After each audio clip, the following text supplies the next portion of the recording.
You're listening to The Switch Show. Welcome back to The Switch Show. I am your host, Malise Chinoyanwafo, and today we'll be talking about the butterfly effect. Now, the butterfly effect is a property of chaotic systems by which smaller changes in initial conditions can lead to large scale and unpredictable variation in the future state of the system. As often quoted, we are advised not to despise the days of humble beginnings. These days of humble beginnings are what we call little steps, a droplet of water, or even a single footstep. In aspects of life like diet, every micro molecule of nutrients is key to achieving the desired target. In finance, every single penny gained or lost affects the overall organizational objective. Now, I'm taking the butterfly effect in the context of decision making today. We live in a predominantly loveless and casual generation that embraces inclusivity and progressivism. So it's becoming extremely difficult for people to make decisions because of what is around them. Now, the reason it is like this is because young adults, teenagers, even adults have been sold this you live only once ideology, and that mentality is feasting on them, feasting on their emotional, psychological, intellectual, and even spiritual life. It's pushing them to make wrong decisions, to make mistakes that affect the landscape of their lives without them even knowing. And now the reason I brought the butterfly effect, or I am relating this to the butterfly effect, is because of the definition that we've just heard of it. It leads to large scale unpredictable variations in the future state of a system. Now take this system to be a human person. Okay, so the little decisions you make, wanting to go to school, wanting to be educated, wanting to live a life of purpose, as opposed to YOLO, or you live only once, or wallowing in the fear of missing out, or just taking every day as it comes, without making good decisions, so to say.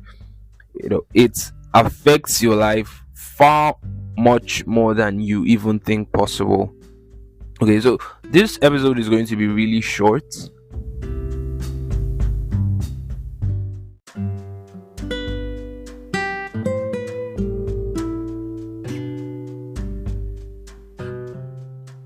Yeah, the episode is going to be short because I'm not trying to teach you something new. I'm only reiterating what has been said before, what has been repeated too many times. There's a popular saying that my teachers used to say back then in secondary school: a word is enough for the wise. But right now, there are not a lot of wise people, so if it means reiterating, repeating, re-emphasizing words so that it gets tattooed so deep that it even penetrates the outermost layer of their skin, it's worth it. Because a lot of people have been sold this you only live once mentality, and it's really bad. Because for someone like me, I never had the idea of you only live once. Growing up with a bunch of adults, growing up in the kind of family I grew up, which was predominantly Christian, we were not really sold the idea of you only live once. We've been told that you live, and after life or after death comes judgment, and the way you live your life here determines where you spend the rest of eternity. I saw a small clip by a pastor called Francis Chan, and he held a rope. This rope was probably about 10 meters long, and only like half an inch of that rope was painted red, or let's say quarter of an inch was painted red, and that red part is the life that we are living, no matter the amount of years you get to live on earth. So imagine if your life is like that, let's say a 10-meter rope, or probably a 100-meter rope, and just about a quarter of an inch is the life you're living on earth.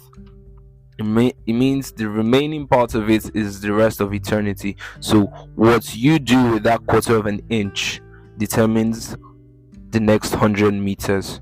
So essentially, what you do with your life right now determines the rest of your eternity. It's not just about living in the moment. It's far more bigger than even actualizing purpose, because yes, you are created and you are placed on earth to fulfill purpose, to lead people into a life of purpose, not just to receive but to also give life, impact generations. That is the way God wants it to be.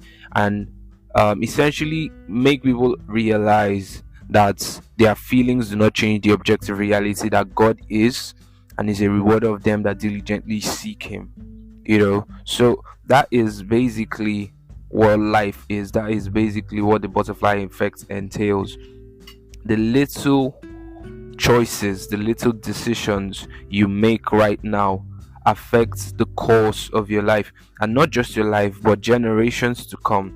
Because a lot of people think that they are only responsible for themselves. This, I like to address the self-love thing.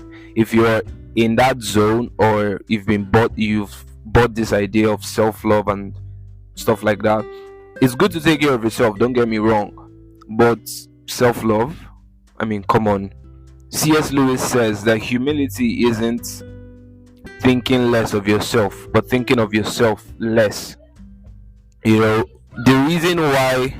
reason why self-love is so predominant, the reason why this generation is called a selfish generation, is because they have portrayed a false understanding of humility, where they think less of themselves. And thinking less of yourself, it leads to depression.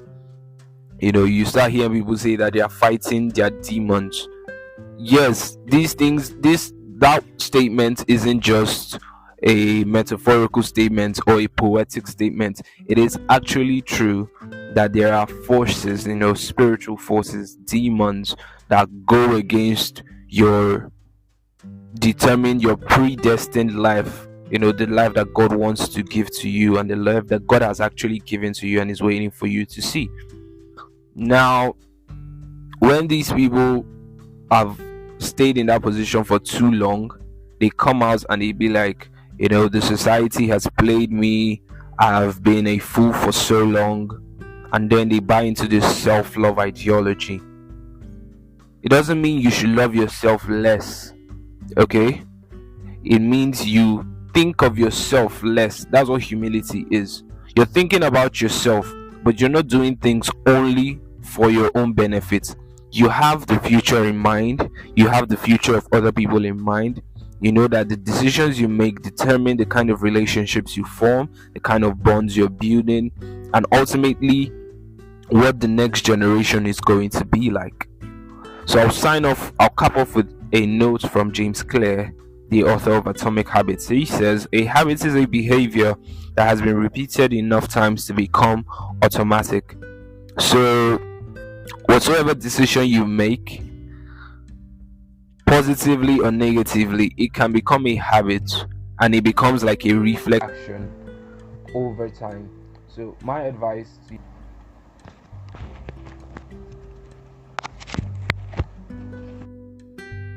you is that you make wise choices today. You take things with more than a grain of salt. You live every day with gratitude, and accept every waking breath with gratitude. Yeah, that's it. I hope this is like a reawakening to you, because that is my intention with this, is to not to bash you If you feel triggered, well, I would say I'm sorry. But yeah, it's for the best. It's best you listen to the hard truth. I've also received it hard in sometimes. But yeah, I hope this episode meets you well. And I hope you're having a lovely day. And I hope you'd look past what is around you, set your eyes on what is before you, and live the life of purpose that God wants you to live.